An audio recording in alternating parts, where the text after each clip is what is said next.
আসসালামু আলাইকুম প্রিয় দর্শক, আমি ব্যারিস্টার আনোয়ার হোসেন আমন্ত্রণ জানাচ্ছি বাংলা ভিশনের আইন বিষয়ক নিয়মিত অনুষ্ঠান ব্যারিস্টার্স এরে।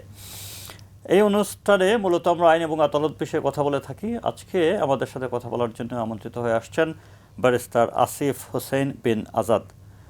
ব্যারিস্টার আসিফ, আপনাকে অসংখ্য ধন্যবাদ অনুষ্ঠানে আসার জন্য and welcome to the show. আপনার সাথে আমরা ইংলিশ লিগাল সিস্টেমে আইন পড়াশোনা করছি এরকম একজন ছাত্রীকে রেখেছি, আই শুড সে হবু ব্যারিস্টার। ওর নাম হচ্ছে ফারিয়া রহমান প্রিয়া। ফারিয়া, তোমাকেও অসংখ্য ধন্যবাদ অনুষ্ঠানে আসার জন্য and welcome to the show. আপনাকে দিয়ে শুরু করি ব্যারিস্টার আসিফ, আপনার পড়াশোনার জীবন সম্পর্কে যদি একটু বলেন। আমি গভর্নমেন্ট হাই স্কুল ঢাকা থেকে আমি আমার এসএসসি কমপ্লিট করছি। দেন আমি ঢাকা সিটি কলেজ থেকে আমার এইচএসসি কমপ্লিট করলাম। দেন আমি ভাবলাম যে আমি আমার জীবনে আমি ব্যারিস্টারি কমপ্লিট করব। তাই আমি প্রথম চুজ করছি যে London college of legal studies. আচ্ছা, it's a very nice institution. ওখান থেকে আমি আমার ল পড়েছেন? লটা কমপ্লিট করলাম। আচ্ছা, তারপরে কল টু দ্য বার কোথা থেকে হয়েছিল? আমার কল টু দ্য বার হয়েছে লিঙ্কনসিন থেকে। লিঙ্কনসিন, ভেরি কমন ওয়ান, মানে ইন্ডিয়ান সাবকন্টিনেন্টে সবাই এই জায়গা থেকেই করে নাকি? এখান থেকেই করে, একদম গান্ধী নেহরু থেকে শুরু করে সবাই এখান থেকে। আচ্ছা, লিঙ্কনসিনে নিশ্চয়ই উইক পরে পোস্ট দিয়েছিলেন যে আজকে আপনার পাশে একটা উইক রাখা আছে, সেই উইকটা যদি আপনি পড়ে নেন। আর ইন দ্য মিনটাইম আমরা টিভি স্ক্রিনে আপনার কিছু লিঙ্কনসিনের কল টু দ্য বারের মেমোরিও দেখে নেব।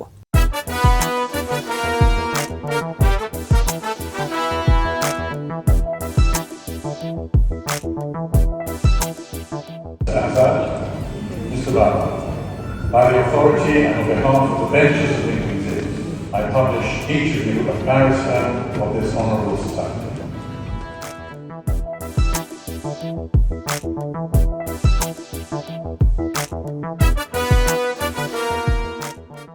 তো আপনার পরিবারে কি আইনজীবী আছেন? কেমন?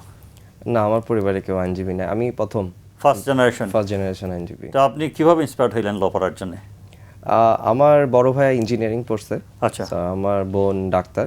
আচ্ছা, সো আমি ভাবলাম যে ডিফারেন্ট কিছু পড়ি, কারণ আমি আই গেস আমার কাছে মনে হয়েছে যে লটা পড়লে আমি জীবন অনেক শাইন করব। ইম্পর্টেন্টলি এটা হচ্ছে সবচেয়ে বড় ইন্ডিপেন্ডেন্ট ভোকেশন, ইন্ডিপেন্ডেন্ট প্রফেশন। এইটা হলো। ফারিয়া, তুমি কি পড়াশোনা করছো? আমি কারেন্টলি ইংলিশ ল পড়ছি under the university of London through Newcastle law academy. কোন ইয়ারে পড়ছো? আমি ফার্স্ট ইয়ার স্টুডেন্ট। ফার্স্ট ইয়ারে। তো তুমি ল পড়তে আসছো কেন? আমার বাবা একজন লয়ার। Really? আমার বাবা, ইয়েস স্যার, আমার বাবা বাংলাদেশ সুপ্রিম কোর্টের অ্যাপেলেট ডিভিশনে আছে। আচ্ছা আচ্ছা। And nearly half of my family members আর লয়ার। ও তারা সবাই আমাকে অনেক ইন্সপায়ার করেছে। আচ্ছা অলসো ছোটবেলা থেকে আমার ইচ্ছে ছিল ল পড়ার। আচ্ছা। আমার ফ্রেন্ডসদের মাঝে যখন কোনো ডিসপিউট হতো, আমার মেডিয়েটর হিসেবে একটা রোল প্লে করতে খুব ভালো লাগতো। তো আমার মনে হয়েছে যে আমার এই ভালো লাগাটা যদি সবচেয়ে বেশি প্রায়োরিটি পাবে একটা প্রফেশনেই, সেটা হচ্ছে একজন লয়ার হিসেবে। আচ্ছা। তাই আমি ল পড়াটা বেছে নিয়েছি। তার মানে তোমার বাবা হচ্ছেন লয়ার, মা কি আমার গৃহিণী? মা একজন হোম মেকার। আচ্ছা, তোমার বাবা মাকে আমাদের অনুষ্ঠানের পক্ষ থেকে শ্রদ্ধা থাকলো।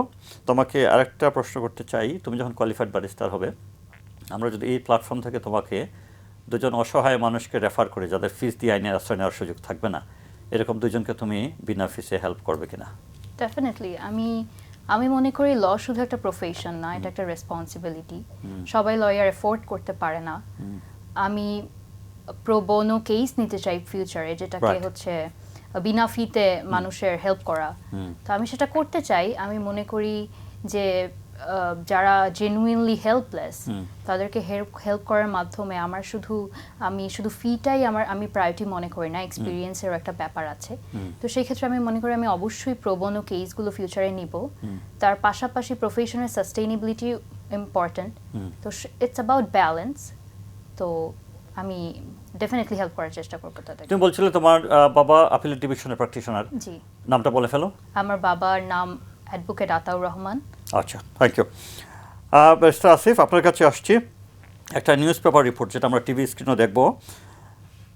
হেডলাইন হচ্ছে রূপগঞ্জে চাঁদা না দেওয়ায় কারখানা ভাঙচুর ও পণ্য লুটের অভিযোগ। আপনি নিশ্চয়ই রিপোর্টটা দেখেছেন? জি জি, আমি রিপোর্টটা দেখেছি। একটু কমেন্ট করবেন এই সম্পর্কে? আমি রিপোর্ট দেখছি হচ্ছে এটা হচ্ছে নারায়ণগঞ্জের রূপপুর একটা জিআই তার কারখানার।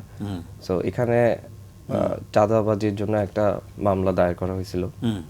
সো ওখানে আমাদের দেশে যে চলমান পরিস্থিতি, এই পরিস্থিতিতে সবখানেই মোটামুটি টুকটাক চাঁদাবাজি, এটা আগেও ছিল, এখনো হচ্ছে, যেটা চলতেছে, কিন্তু এটা কি চলা উচিত? এই জিনিসটা আসলে মানুষের যে সচেতনতার অভাব, এই সচেতনতার অভাবের কারণে এই জিনিসটা হচ্ছে।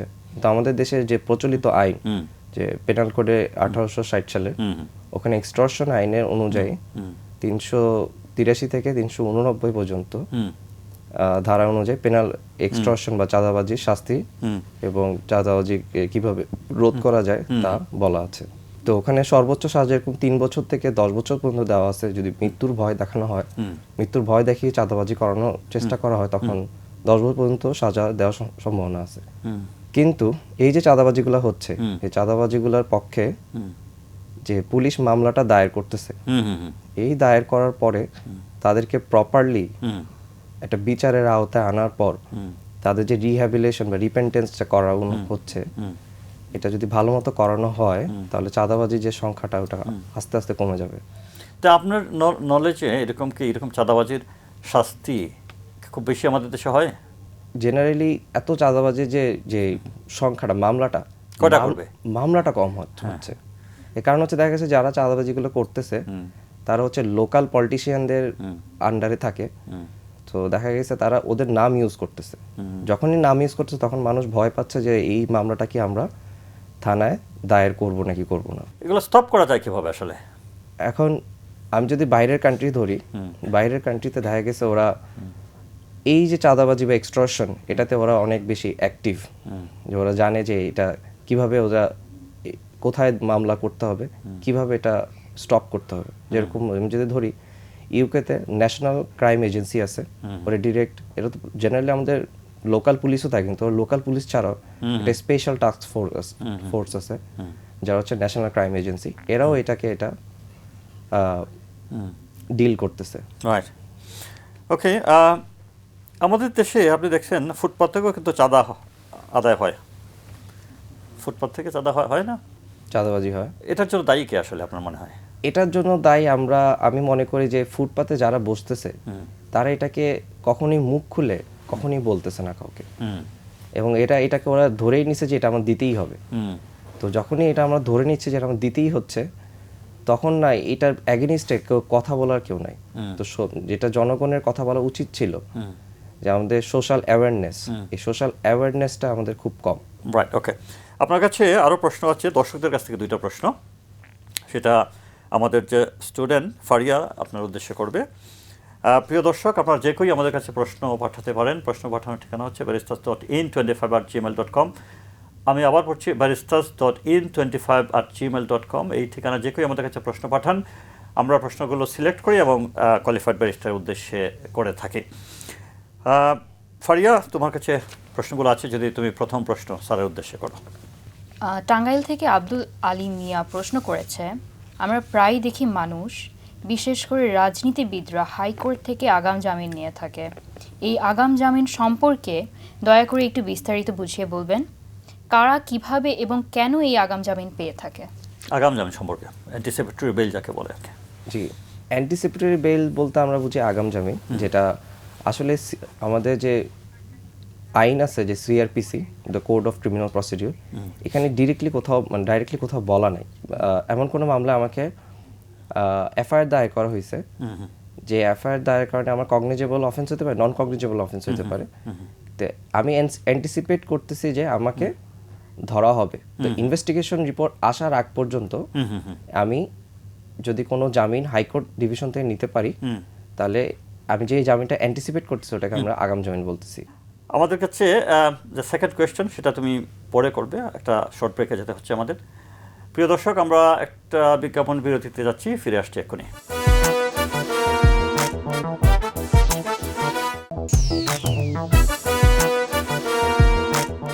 প্রিয় দর্শক, ফিরে আসলাম বিজ্ঞাপন বিরতি থেকে। ফারিয়া, তোমার কাছে সেকেন্ড কোয়েশ্চেন তৈরি করা স্যারের উদ্দেশ্যে। ভাঙ্গা ফরিদপুর থেকে নাজির আহমেদ ভূঁইয়া প্রশ্ন করেছেন, আমি একজন ইউনিয়ন পরিষদ মেম্বার। আমাকে অকারণে আমার পদ থেকে গত 3 মাস আগে বরখাস্ত করা হয়েছিল। আমি হাইকোর্ট থেকে স্থগিতাদেশ পাই, অর্থাৎ আমাকে আমার মেম্বার পদে পূর্ণ বহালের আদেশ পাই। কিন্তু আজকে প্রায় 4 মাস হয়ে গেল, জেলা প্রশাসন এখনও হাইকোর্টের আদেশ মানেনি। আমার এখন প্রতিকারটা কি? ওনার প্রতিকারটা হবে এইভাবে যে উনি বাংলাদেশের সুপ্রিম কোর্টের হাইকোর্ট ডিভিশনে সে একটা কন্টেম পিটিশন অ্যাপ্লাই করবে। রাইট। কন্টেম পিটিশন অ্যাপ্লাই করার পর একটা শোকজ নোটিশ হবে। এই শোকজ নোটিশের জন্য ডিসিকে যে এলাকার ডিসি ওই এলাকার ডিসিকে আনানো হবে। উনি এই শোকজের একটা রিটেন রিপ্লাই দিবে। এর বেসিসে তখন পরে দেখা হবে যে কি করা যায়, যে তার রিপ্লাইটাকে যুক্তিযুক্ত হচ্ছে কেন দেওয়া হচ্ছে না। যদি যুক্তিযুক্ত হয় তাহলে এই এগেইনস্টে পরে আইনি পদক্ষেপ নেওয়া যেতে পারে। আচ্ছা ফারিয়া, তোমার কাছে প্রশ্ন হচ্ছে, তুমি যখন কোয়ালিফাইড ব্যারিস্টার হবে, তুমি কি এরকম কাজ করবে যে ক্লায়েন্ট তোমার কাছে আসলো, যদি বলে যে আমি এই মামলায় বেইল হইলে আমি টাকা দেবো, বেইল না হলে টাকা দেবো না, এরকম কাজ করবে কিনা? Interesting question. এরকম কাজটা আসলে ইউকেতে আছে, আমাদের ইংল্যান্ডে করা হয়, সেটাকে নো উইন নো ফি বলা হয়। তো বাংলাদেশে যদি এটা ইন্ট্রোডিউস করানো হয়, আমার মনে হয় সেটা খুবই ক্লায়েন্ট ফ্রেন্ডলি হবে। যদি কোর্টের যাবতীয় ফিসগুলো দিয়ে আপফ্রন্ট লয়ারের ফিটা দিতে না হয়, তাহলে সেটা যারা ফিনান্সিয়ালি ক্রাইসিসের মধ্যে আছে, যারা অ্যাকচুয়াল হেল্পলেস মানুষ, তাদের জন্য একটা রিলিফ হতে পারে। অ্যাট দি সেম টাইম আমার মনে হয় নো উইন নো ফিটা যদি কনসেপ্টটা যদি বাংলাদেশে অ্যাপ্লাই করা হয়, তাহলে কি হবে, লয়াররা আরো বেশি ডেডিকেটেড হয়ে যাবে। তারা খুব স্ট্র্যাটেজিক ভাবে প্রত্যেকটা কেস লড়াই করবে।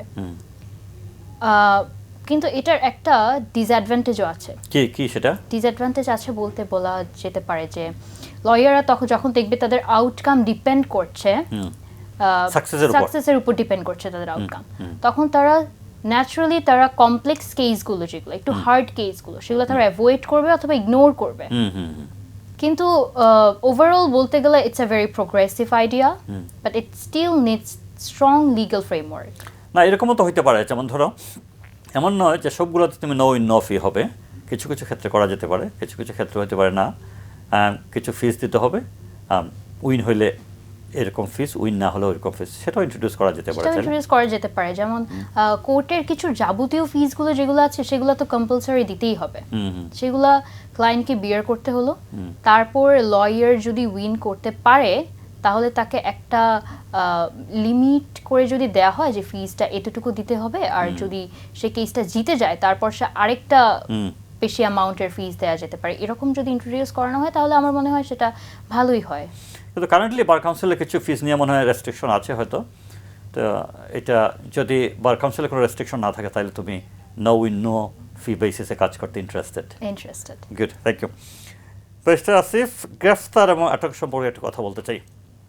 আমাদের কনস্টিটিউশন আর্টিকেল 33-তে গ্রেফতার সম্পর্কে বলা হয়েছে, হ্যাঁ, যেমন বিভিন্ন বিষয় আছে, আটকের কারণ জানাইতে হবে ইত্যাদি ইত্যাদি পুলিশকে, হ্যাঁ। কিন্তু সিআরপিসিতে আবার 54 ধারায় কোথাও বলা নেই কিন্তু যে আপনাকে আটকের কারণ জানাইতে হবে। এই দুইটা বিষয় কি একটু বিপরীতধর্মী হয়ে গেল না? বিপরীতধর্মী হলে পুলিশ কিছু 9টি ক্ষেত্রে আমাদের সিআরপিসি অনুযায়ী 9টি ক্ষেত্রে পুলিশ বিনা ওয়ারেন্টে গ্রেফতার করতে পারে। কিন্তু এই বিনা ওয়ারেন্টে গ্রেফতার করার জন্য যুক্তিযুক্ত কারণ থাকা লাগবে যে কেন তাকে গ্রেফতার করা হচ্ছে। রাইট। সো এখন বাংলাদেশে একটা নতুন কেস ছিল যে blast versus Bangladesh. Right. So blast versus বাংলাদেশে এই 15টা গাইডলাইন্স দেওয়া আছে যে পুলিশকে যে গ্রেফতার করতে হলে গ্রেফতার পরবর্তী কি কি করা উচিত, যে একটা গ্রেফতারকৃত ব্যক্তির কি কি অধিকার আছে, হ্যাঁ। তো ওখানে যে এরকম বলা আছে যে গ্রেফতারের 1 ঘন্টার মধ্যে তার যদি তার বাসা থেকে গ্রেফতার করা না হয় তাহলে তার আত্মীয়স্বজনকে জানানোর জন্য 1 ঘন্টার মধ্যে জানাতে হবে। 1 ঘন্টার মধ্যে জানাতে হবে। তার উকিলকে সাথে কথা বলার সুযোগ দিতে হবে, সুযোগ দেওয়া লাগবে। এবং যদি প্রয়োজনে ম্যাজিস্ট্রেটের পারমিশন না লাগলে ম্যাজিস্ট্রেটের পারমিশন নিতে হবে। যদি অন্য কোনো মামলায় তাকে গ্রেফতার করা হয় তাহলে অন্য মামলা গ্রেফতার আগে তার নথি তলবগুলা করতে হবে যে কি কি আছে। তো এরকম 15টা ধরনের একটা গাইডলাইন পুলিশকে দেওয়া আছে যে কারণে পুলিশ তার ক্ষমতাটা আর অপব্যবহারটা যাতে না করতে পারে। Thank you. আরেকটা নিউজ পেপার রিপোর্ট দেখি, টিভি স্ক্রিনে আমরা রিপোর্টটা সেটা হেডলাইন হচ্ছে অস্ত্র হাতে 3 জন কোপাচ্ছেন তরুণকে, ছড়িয়েছে ভিডিও। আপনি কিভাবে দেখেন বিষয়টাকে? এটা তো আসলে খুবই একটা নেককারজনক কাজ যে আমাদের সমাজে এরকম ধরনের কাজ হচ্ছে এবং এটার এগেইনস্টে কোনো ধরনের ভালো মতো মামলা দায়ের করা হইলো, মামলাগুলা দীর্ঘসূত্রিতার কারণে মামলাগুলা থেকে সন্ত্রাসীরা বের হয়ে যাচ্ছে। সো এই ক্ষেত্রে আমি দেখছি যে পুলিশ মামলাটা দায়ের করছে 5 জনের এগনিস্টে। মামলা দায়ের করার সাথে সাথে এখানে দুইটা আইনের আন্ডারে মামলাটা দায়ের করা যেত। একটা হচ্ছে অস্ত্র আইন, আরেকটা হচ্ছে পেনাল কোডে 307 ধারায় অ্যাটেম্পট টু মার্ডার। রাইট। তো এই মামলাটা যদি দ্রুত বিচার আইনের আওতায় আনা যায় এবং আইনে যদি শাস্তির বিধানটা ভালো মতো কার্যকর করা যায়, তাহলে অ্যাটেম্পট টু মার্ডারের শাস্তি কত বছর? অ্যাটেম্পট টু মার্ডারের শাস্তি হচ্ছে যাবজ্জীবন কারাদণ্ড। এরকম মামলায় ধরেন 10 বছর পরে যদি বিচার হয়, তাহলে সাক্ষী পাবেন কোথায়? সাক্ষী তখন পাওয়াটা খুব ডিফিকাল্ট হয়ে যাচ্ছে, এবং এই জিনিসটা এর কারণেই মামলাটা দীর্ঘসূত্রিতা বাড়তেছে, যে জজ কোর্টে একটা মামলা উঠতে উঠতে সাক্ষীরাই পরে থাকতেছে না। তখন পুলিশ যে ইনভেস্টিগেট করে তারাও তো ট্রান্সফার হয়ে যায় বিভিন্ন জায়গায়, তারাও বিভিন্ন জায়গায় অনেক সময় চাকরি থাকেও না, না, পুলিশ অনেকে মারাও retired যায় হয়ে অনেক যাচ্ছে। সময়।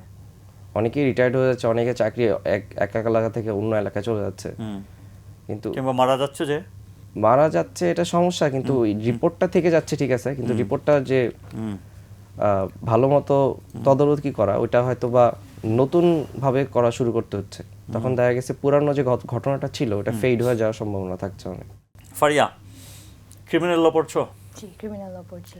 ক্রিমিনাল লয়ে সব কিছু প্রমাণ করতে হবে বিয়ন্ড রিজনেবল ডাউট। আমাদের দেশে এইটা ইমপ্লিমেন্ট করা কতটুকু সম্ভব বলো তো? আমাদের দেশে বিয়ন্ড রিজনেবল ডাউট ইমপ্লিমেন্ট করাটা একটু টাফ। এটা সম্পূর্ণ ডিপেন্ড করবে এভিডেন্সের প্রিজার্ভেশনের উপর, ফরেনসিক এফিসিয়েন্সির উপর অ্যান্ড স্পিডি ট্রায়ালের উপর।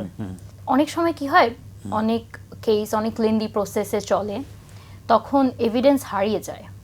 যদিও সার্কামস্ট্যান্সিয়াল এভিডেন্স ম্যাটার আছে, সেটা দিয়ে করা যেতে পারে, কিন্তু একজন প্রসিকিউটরকে 100% প্রুফ করতে হবে, রিলায়েবল এভিডেন্স প্রয়োজন। তো সেই ক্ষেত্রে এটা একটু সমস্যা বাংলাদেশের ক্ষেত্রে। But at the same time আমার মনে হয় আমাদের স্যার উইলিয়াম ব্ল্যাকস্টোন বলেছেন যে it's better that 10 guilty people escape than 1 innocent suffer. Right. তো সেই ক্ষেত্রে বিয়ন্ড রিজনেবল ডাউট যদি বাংলাদেশে ইমপ্লিমেন্ট করা হয়, তাহলে যারা ইনোসেন্ট আছে তারা বিনা প্রয়োজনে সাফার করবে না। আচ্ছা, তুমি যেহেতু ক্রিমিনাল ল পড়েছো, একটু বলবা যে তোমার কাছে কি মনে হয়েছে যে ক্রিমিনাল লতে কোন কোন বিষয় যৌক্তিক মনে হয়নি? স্ট্রিক্টলি যদি বাংলাদেশের ক্রিমিনাল ল নিয়েও বলি, তাহলে আমার মনে হয় এখানে যে ক্রিমিনাল ডেফিমেশন অ্যাক্ট যেটা আছে সেকশন 499 অ্যান্ড 500-এ, সেটা আমার মনে হয় একটু রিফর্ম করা প্রয়োজন। বিকজ এখানে কি হয়েছে, এখানে বলেছে যে এখানে সিভিল, আমরা অন্যান্য উন্নত দেশে দেখতে পাই যে এটা সিভিল রং হিসেবেও দেখা হয় ডেফিমেশনকে, কিন্তু বাংলাদেশে এটাকে সম্পূর্ণ ক্রিমিনাল রং হিসেবে দেখা হয়। তো ডেফিমেশনের মতো এটা আমাদের ডেফিনেটলি আমাদের রেপুটেশন প্রোটেক্ট করা প্রয়োজন, কিন্তু ইমপ্রিজনমেন্ট এটা শাস্তিটা আমার একটু বেশি মনে হয়। তারপর আরেকটা ব্যাপার আছে যেটা আমার মাত্র মাথায় আসলো, সেটা মেবি অ্যাডমিনিস্ট্রেটিভ লর আন্ডারে পড়বে, sir please correct me if I am রং। সেটা হচ্ছে police using ammunition power in public protest.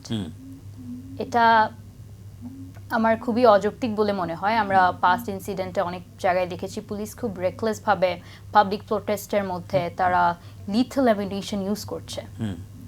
মানুষের লাইফ আমার মনে হয় সবার প্রথমে থাকা উচিত। একজন মানুষের জীবন একটা পুলিশের হাতে তুলে দেওয়াটা আমার খুবই অযৌক্তিক বলে মনে হয়। আমি পুরো সম্পূর্ণ চেঞ্জ করতে বলবো না, I will never use the word change, but আমার মনে হয় এই ক্ষেত্রে একটু রিফর্মের প্রয়োজন আছে। এটা তুমি ভাবছো? একটু রিফর্মের প্রয়োজন আছে এবং রেগুলেশনের প্রয়োজন, মনিটরের প্রয়োজন। তো তোমার কাছে ফাইনাল প্রশ্ন। জি স্যার। কেমন লাগছে তোমার অনুষ্ঠানে এসে? আমার এসে অসম্ভব ভালো লাগছে। Thank you for inviting me. এমন কিছু বলতে চাও যে আমি তোমাকে জিজ্ঞেস করিনি, তোমার ভাবনা যে এটুকু বলতে পারলে আমার মনে ভালো লাগতো?